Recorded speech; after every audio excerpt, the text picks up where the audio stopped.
உறவுகளே இன்னைக்கு வீடியோ என்னன்னு பார்த்தீங்கன்னா, 5 பவுன் தாலி செயின் வாங்குறத பத்தி தான்.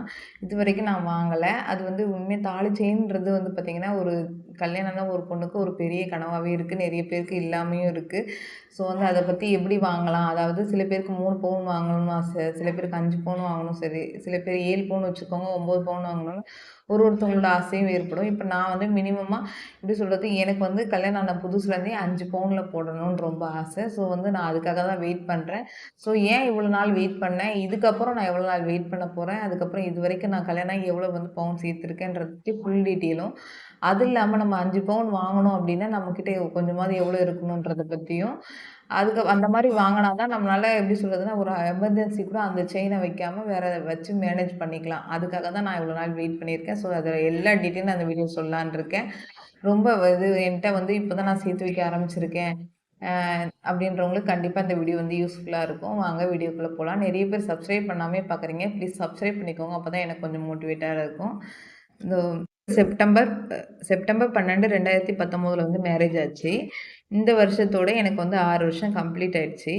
எனக்கு எங்க வீட்ல என்ன போட்டாங்க அப்படின்னு பார்த்தீங்கன்னா, ரொம்ப கம்மியா தான் போட்டாங்க. 2 பவுன்ல செயினும், 1/2 பவுன்ல கம்பல், 1/4 பவுன் மோதிரம் எனக்கு. என் ஹஸ்பண்டுக்கு ஒரு 1/2 பவுன் மோதிரம், அப்புறம் தாலியில போடுவாங்கல்ல குண்டு காசு எல்லாமே அது 1/4 பவுன், 1/2 பவுனுக்குள்ள தான் இருக்கும். ஸோ டோட்டலா ஒரு 4 பவுன் தான் எனக்கு போட்டாங்க.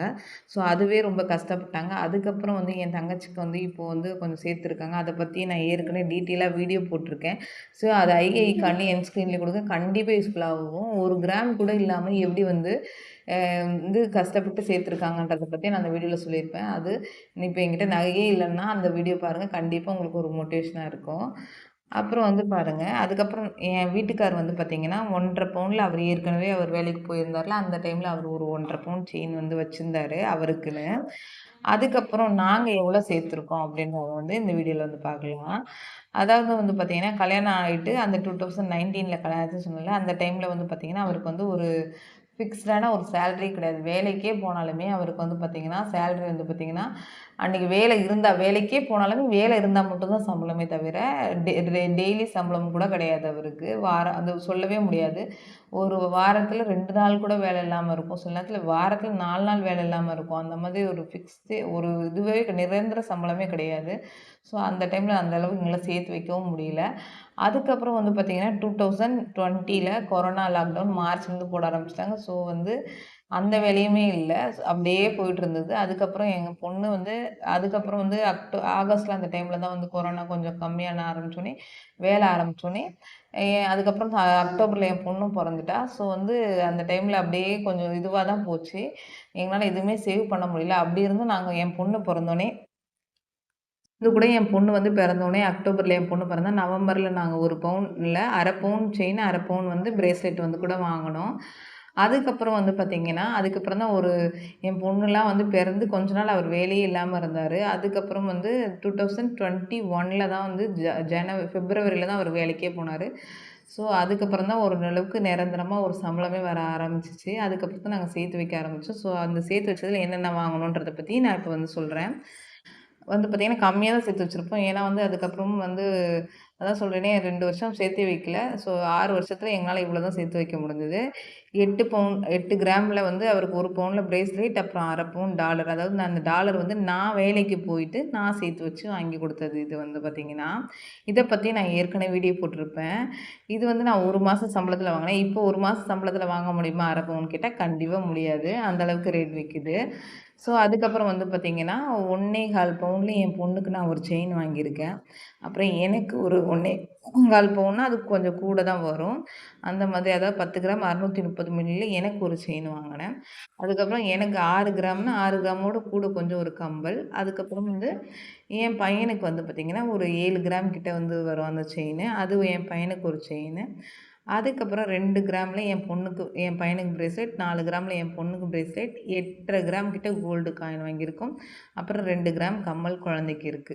ஸோ இவ்வளோ தான் டோட்டலா நாங்க வாங்கியிருக்கோம். டோட்டலா பார்த்தீங்கன்னா, ஒரு 8 சவரன் வந்து வாங்கியிருக்கோம். அதாவது 6 வருஷத்துல 8 சவரன் தான் எங்களால வாங்க முடிஞ்சது. ஏன்னா ஃபர்ஸ்ட் 2 வருஷம் வந்து ஒண்ணுமே வந்து அவ்வளோ பெருசா சேர்த்து வைக்க முடியல. அதுக்கப்புறம் தான் கொஞ்சம் கொஞ்சம் சேர்த்து வச்சோம். இதுலயுமே பார்த்தீங்கன்னா, நாங்க ஒரு இந்த என் வீட்டுக்காரோட பிரேஸ்லெட் வாங்கும்போதும் சரி, இந்த செயின் வந்து அவர் செயின திரும்ப மாத்தணும். அந்த டைம்லலாம் வேற வேற எக்ஸ்சேஞ்ச் பண்ணி நாங்க ஒரு 2 பவுன மொத்தத்துல இழந்துட்டோம். மொத்தத்துல டோட்டலா 10 பவுன் கிட்ட வாங்கியிருப்போம். எப்படிலாம் எக்ஸ்சேஞ்சில வந்து நம்ம இழந்து போறோன்றத பத்தினா கூட ஏற்கனவே வீடியோ போட்டிருக்கேன். இத கூட நான் குடுக்குறேன். நீங்க செக் பண்ணி பாருங்க. நீங்க அடிக்கடி எக்ஸ்சேஞ்ச் பண்றவங்களா இருந்தா கண்டிப்பா இந்த வீடியோ உங்களுக்கு பார்க்கணும். இதெல்லாம் வாங்கிட்டு எனக்கு தாலி செயின் வாங்கணும் அப்படின்னு நான் முடிவு எடுக்கிறேன் அப்படின்னு வந்து பார்த்தீங்கன்னா, ஏன்னா, இப்ப நான் தாலி செயின் வந்து வாங்கி போட்டுருக்கலாம். நான் ஏற்கனவே இந்த என் ஹஸ்பண்டுக்கு பிரேஸ்லெட் வாங்குனது, இந்த டாலர் வாங்குனது, என் பொண்ணுக்கு செயின் வாங்குறதுக்கு பதிலா, நான் வந்து ஒரு 5 பவுன்ல எப்பயோ வாங்கி போட்டிருந்திருக்கலாம். அதாவது ஒரு 2 வருஷம், 3 வருஷத்துலயே நான் வாங்கி போட்டுருக்கலாம். நான் ஏன் வாங்கி போடல அப்படின்னு பார்த்தேன்னா, எல்லாருக்குமே எல்லாமே இருக்கணும்.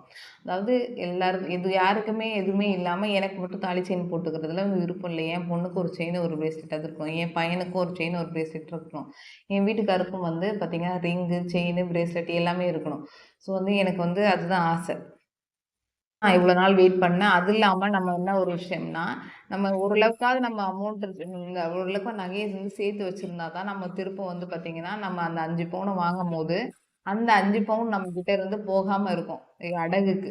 ஏதோ ஒரு எமர்ஜென்சினா கூட நம்ம வந்து 5 பவுன மட்டும் எந்த நகையுமே இல்லாம 5 பவுன வந்து வாங்கி வச்சிருந்தோம்னா, அந்த 5 பவுன தான் நம்ம எடுத்துட்டு போய் வைக்கிற மாதிரி இருக்கும்.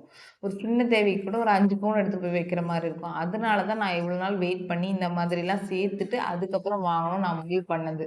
சரிங்களா? நம்ம எப்பவுமே ஒரு பெரிய ஒரு விஷயம் அது 5 பவுன்ன்றது ரொம்ப ரொம்ப ஒரு பெரிய விஷயம் அப்டின்னும்போது, அதுக்காக நம்ம வந்து வெயிட் பண்ணி தான் ஆகணும். அதாவது பொறுமையா நம்ம எந்த விஷயத்துல நம்ம பொறுமையா இருந்து நம்ம சாதிக்கணும்னு நெனைக்கிறோமோ, அந்த விஷயம் தான் நமக்கு நிலைச்சிருக்கும். ஸோ வந்து அதனால தான் நான் வந்து அதுக்காக நான் இவ்வளோ நாள் வெயிட் பண்றேன். இன்னமும் எவ்வளோ நாள் வெயிட் பண்ணலான்னு இருக்கேன்றத வாங்க பார்க்கலாம்.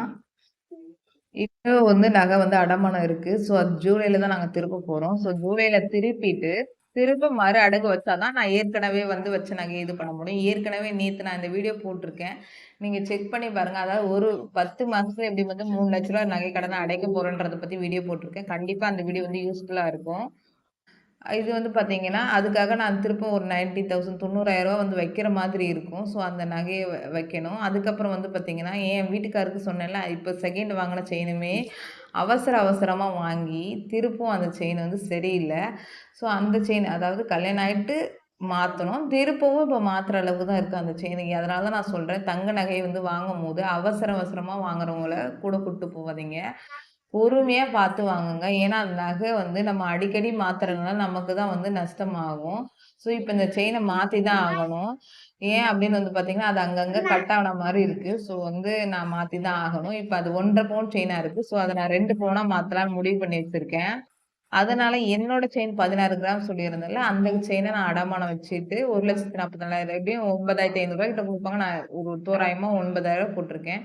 ஸோ 1,44,000 எப்படியும் ஒரு ரூ. 1,50,000 குடுப்பாங்கன்னு வச்சுக்கோங்களேன். ஏற்கனவே ஜிஆர்டில சீட்டு வந்து ஜூலைல தான் க்ளோஸ் ஆகும். அது ஒரு 4 கிராம் வந்து இருக்கும். ரூ. 5,000 சீட்டு இப்படி 4 கிராம் இருக்கும் நம்புறேன். ஸோ வந்து டோட்டலா அவருக்கு 2 சவரன் அப்படியே வாங்கிட்டு வந்துடலாம். அவருக்கு வர ஜூலைல வாங்கிட்டேன்னா, எப்படின்னா எக்ஸ்சேஞ்ச் இல்லாம அவரோட செயின போடாம நான் எக்ஸ்சேஞ்ச் இல்லாம வாங்க போறேன். ஓகேங்களா? அது என் செயின அடமானம் வச்சு தான் வாங்க போறேன். ஏன் இந்த மாரி பண்றேன்றத நான் இப்ப சொல்றேன் பாருங்க. ஏன் இந்த செயினுக்கு வாங்குற இந்த 1,00,000 1,50,000 ரூபாவும் பிளஸ் ஏற்கனவே மறு அடகுக்கு வச்ச அமௌண்ட் என்னால வந்து 2027 ஜூலை அந்த டைம்லக்குள்ள தான் திருப்ப முடியும். ஸோ வந்து நான் அது வரைக்கும் வெயிட் பண்ணணும். அதுக்கு மேல நான் எனக்கு என்னால கடன் வாங்குனா வட்டி கட்டணும் அதிகமா. ஸோ வந்து எனக்கு ரூ. 2,50,000 கடன் தான் என்னோட பட்ஜெட்டுக்கு தாங்கும். ஸோ வந்து நான் அந்த அளவுக்கு மட்டும் தான் வாங்குவேன். ஸோ அத நான் 2027 வந்து திருப்பிருவேன். அதுக்கு நடுவுல நான் 2027 திருப்புறதுக்கு முன்னாடி நான் என்ன பண்ணுவேன்னா, அவரோட செயின் வீட்ல இருக்கும்ல. அந்த 12 கிராம் அந்த செயின எடுத்துட்டு போய் நான் ஒன் டைம் டெபாசிட்ல லலிதால வந்து போடலான்னு இருக்கேன். ஒரு 5 மந்த்துக்கு முன்னாடி. அதாவது இத திருப்புறதுக்கு 5 மாசத்துக்கு முன்னாடி நான் போய் போட்டேன் அப்படின்னு வச்சு பார்த்தீங்கன்னா, என்னோட செயின நான் திருப்பிட்டோனே, அந்த செயின் இது இது ஒரு 5 மாசத்துக்கு பெனிஃபிட்ல இருக்கும். 5% வந்து அவங்க என்ன பண்ணுவாங்க, நான் 5% செயின் தான் வந்து பார்க்கலான்னு இருக்கேன். பார்த்து வச்சிருக்கேன். ஸோ அந்த 5% வேஸ்டேஜ்ல இருக்கிறது கவர் ஆயிடும். ஸோ இதுக்கு வந்து ஃபுல்லா வேஸ்டேஜ் வந்து பெனிஃபிட் கிடைக்கும். அதுக்கப்புறம் நான் திருப்புற என்னோட செயின் 16 கிராம். அது வந்து ரொம்ப டேமேஜா தான் இருக்கு. ஸோ வந்து ரொம்ப டேமேஜா தான் இருக்கு. ஸோ நான் அத மாத்தி தான் வாங்கணும். ஸோ இந்த செயின் அப்புறம் இது 12 கிராம் செயின், இது 16 கிராம் செயின். இது 2 தானே இருக்குது. அப்போ 38 கிராம் தான் வரும். ஸோ நான் 38 கிராம் சாரி 28 கிராம் தான் வரும். அப்போ எனக்கு 40 கிராமுக்கு வேணும். அப்போ 5 பவுன்னா 40 கிராமில். ஸோ திருப்பவும் என்ன பண்ணுவேன், 2027ல் திருப்பிட்டு திருப்பவும் ஏதாவது ஒரு நகையை அடமானம் வச்சு 12 கிராமுக்கு எனக்கு என்ன வேணுமோ, அதாவது ஜிஎஸ்டி வேஸ்டேஜுக்கு என்ன வேணுமோ சேர்த்து நான் 40 கிராமுக்கு வந்து வாங்கிடுவேன்.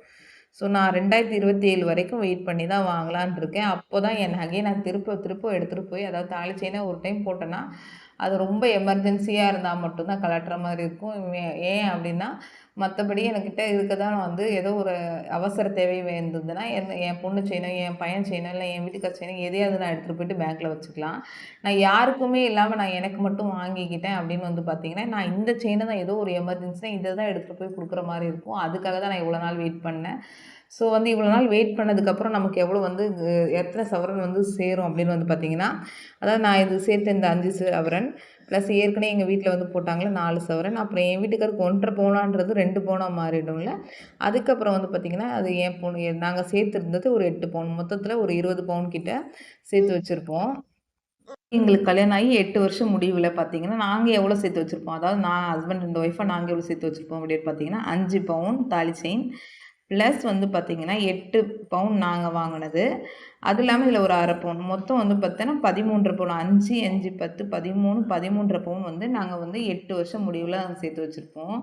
அதாவது எப்படி சொல்கிறதுனா, எதுக்கு இந்த 8 வருஷம் வந்து வெயிட் பண்ணியிருக்கேன் அப்படின்றது காரணம் என்ன அப்படின்னு வந்து பார்த்தீங்கன்னா, ஏதோ நான் வந்து ஏற்கனவே வந்து வாங்கியிருந்திருப்பேன். ஏற்கனவே வாங்கியிருந்தேன் அப்படின்னா, என்னுடைய அவசர தேவைக்கு ஏதாவது வேணும் அப்படின்னு வந்து பார்த்தீங்கன்னா, என்னுடைய தாலி செயின் 5 பவுன் நான் கொடுக்குற மாதிரி இருந்திருக்கும். ஸோ இப்போ நான் அந்த மாதிரி நிலைமை இருக்காது. இப்போ என்ன ஒரு விஷயம்னா, ஏதோ ஒரு செயின் என் பையன் செயினோ, என் பொண்ணு செயினோ, என் ஹஸ்பண்ட் செயினோ எதையோ கூட கொடுத்து நான் அந்த டைமில் அவசர தேவைக்கு நான் யூஸ் பண்ணிக்கலாம். ரொம்ப பெரிய ஒரு தேவைனா தான் அதை வைக்கிற மாதிரி இருக்கும். அதனால தான் நான் இவ்வளோ நாள் வெயிட் பண்ணேன். ஸோ நம்ம வந்து 8 வருஷம் கழிச்சு போட்டாலுமே நம்ம கன்டினியூவாக போட்டுட்ருக்கணும்னு நினைப்போம்ல, அதுக்காக தான் நான் இவ்வளோ நாள் வெயிட்டிங். ஸோ வந்து இந்த வீடியோ உங்களுக்கு வந்து கண்டிப்பாக யூஸ்ஃபுல்லாக இருந்திருக்கும்னு நினைக்கிறேன். வீடியோ யூஸ்ஃபுல்லாக இருந்தால் லைக் பண்ணுங்கள், ஷேர் பண்ணுங்கள், கமெண்ட் பண்ணுங்கள். மறக்காமல் சப்ஸ்கிரைப் பண்ணிக்கோங்க. Thank you.